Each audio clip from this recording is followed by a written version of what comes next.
So today, the national conversation once again focused back on health care as the Trump administration made it easier for employers and insurance companies to deny coverage for birth control. Today, KGW's Christine Pitawanich spoke with people on both sides and looked into what it will mean for women in our region.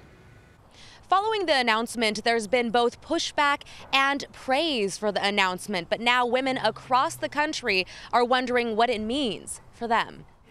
Birth control has meant that I can do things like finish school, get a degree, find a job. For Ann Kirkpatrick and many other women in the U.S., access to birth control is a necessity. Where I can just live my life with confidence and freedom. But starting today, President Trump's new policy change is making it easier for employers to deny birth control coverage on the grounds of religious or moral objections. It's so frustrating because the government and our employers shouldn't have any say in what kind of birth control women have access to, whether it's available or affordable. Today, many women, advocacy organizations, and politicians are fuming, speaking out against the rule change. We must fight to protect this essential coverage. And in Washington, Senator Maria Cantwell said in part, quote, "Women cannot be discriminated against by employers who want to cherry pick essential benefits," end quote.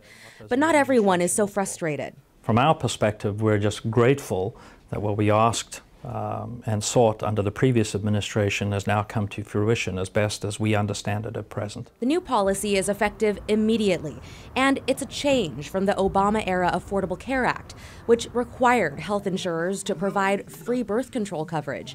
In that case, there actually was a religious exemption. There were waivers given, but it was in a very, very narrow bandwidth, so to speak. Smith says the recent decision protects religious freedom. What we want to protect is our right and our freedom in these situations, not to have our consciences forced. Still, some folks say they feel forced to accept the president's decision and are fearful about its implications. At this point, Oregon state officials say it's too soon to know how the rule changes will affect specific states like Oregon. But a new state law requiring insurers to cover birth control is set to kick in 2019.